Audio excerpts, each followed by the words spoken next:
ওইটা নয়, এইটা এইটা হবে। এই কথা বন্ধ কর। মেয়ে কি মনে করছি আজকের ব্যবস্থা করবো, তবে আমি শান্ত হবো। দেখি মন্দির কত জানি না কি করছি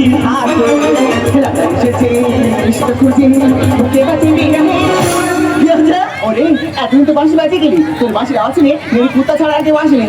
এতদিনে মনে হয় তোর বাঁশির আওয়াজ একদিনের কান পর্যন্ত পৌঁছেছে। সেই বাঁশির আওয়াজ শুনে রাধিকা তোর কাছে চলে এসেছে। দেখি মন্দির কত জানি না ভিতরে কি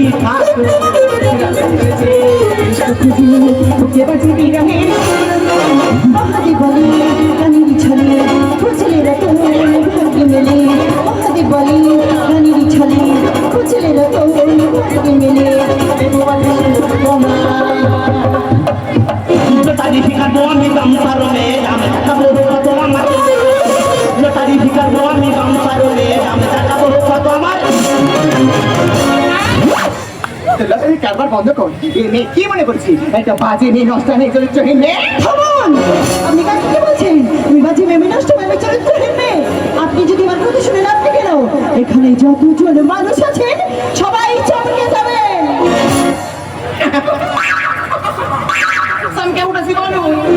তবে শুনুন, আমার যখন 8 বছর বয়স ছিল আমার বাবা মা ছিল বেড়াতে যাই। বেড়াতে যাওয়ার মধ্যে দুটো গাড়ি অ্যাক্সিডেন্টে আমার বাবা মাঝি মারা যায় আর আমার দুটো বাজে নষ্ট হয়ে যায়। তার মানে তুমি প্রতিবন্ধী? আমি আমি যে একজন প্রতিবন্ধী। তাহলে তুমি এখানে দাঁড়িয়ে আছো কিভাবে? এটা এটা আমার জীবন প্রতিবন্ধী। এটা হলো অনকল্পা। আজকে কাছে মধ্যে যারা প্রতিবন্ধী হয় তাদের দিকে মানুষ মুখ ঘুরিয়ে নিয়ে চলে যায়। আজকে কাছে মধ্যে মানুষ ছেড়ে দেবো, শুধু টাকা ছেড়ে দেবো, শুধু টাকা। তাই তাই আমি এমন একজনকে খুঁজছিলাম যে আমি কথা লাগাবে তাই ও মা, দেখ প্রতিকিনি কাণ্ড। আর আমি তখন থেকে না জেনে না বুঝি এই শশীর কথা শুনে তোমাকে উল্টো পাল্টা কথা বলে যাচ্ছি। আমার কথা কিছু মনে করো না বোন, মনে করো না আমি তোমার দিদি আর তুমি আমার ছোট বোন। দিদি। হ্যাঁ দিদি, আর আজ থেকে আমার ছোট বোনের দায়িত্ব আমার। আর সকলের উদ্দেশ্যে একটা কথা বলবো, আমাদের সমাজে এর মনে প্রতিবন্ধী মানুষ আছে যারা প্রতিটা মুহূর্তে সমাজের কাছে লাঞ্ছিত অবহেলিত। আসুন না আমরা মানুষের এই জন্মদিন যখন এসব প্রতিবন্ধী মানুষকে অবহেলা না করি, তাদেরকে অবহেলার চোখে না দেখি তাদের পাশে গিয়ে দাঁড়াই। তারাও তো মানুষ, তাই মানুষ হয়ে মানুষের পাশে দাঁড়ানো এটা তো আমাদের কর্তব্য। পাড়া খুব ভালো লেগেছে। ভালো তো লাগবেই। আসুন, এটা আমার ছোট বোন।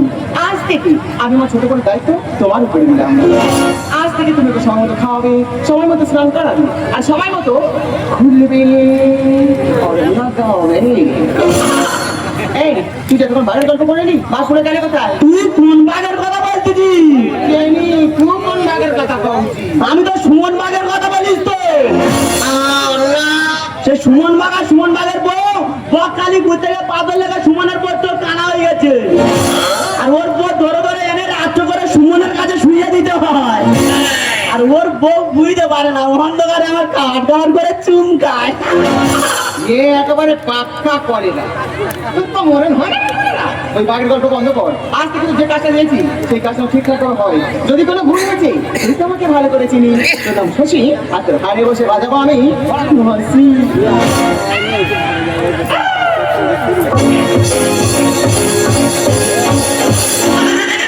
এই শোনো, তোমাকে একটা জায়গা বলছি, অনেক খারাপ কথা বলে দিয়েছি গো। তুমি কিছু মনে করো না। আজকে কাছে মাঝে প্রতিবন্ধীদের পাশে দাঁড়ানোর মতো কিছু কিছু মানুষ আছে যেমন তুমি। আমি তোমাকে কথা দিচ্ছি, এই সমাজে একটা কামুন্ডে দেখিয়ে দেবো যে প্রতিবন্ধীর পাশে দাঁড়ানোর মতো মানুষ আজও পৃথিবীতে বেঁচে আছে। গোলাপ কাবিলা খিলাফ করে মহব্বতী বাদা, গোলাপ কাবিলা খিলাফ করে মহব্বতী বাদা, इसका दूसरा नाम होता है आशिक।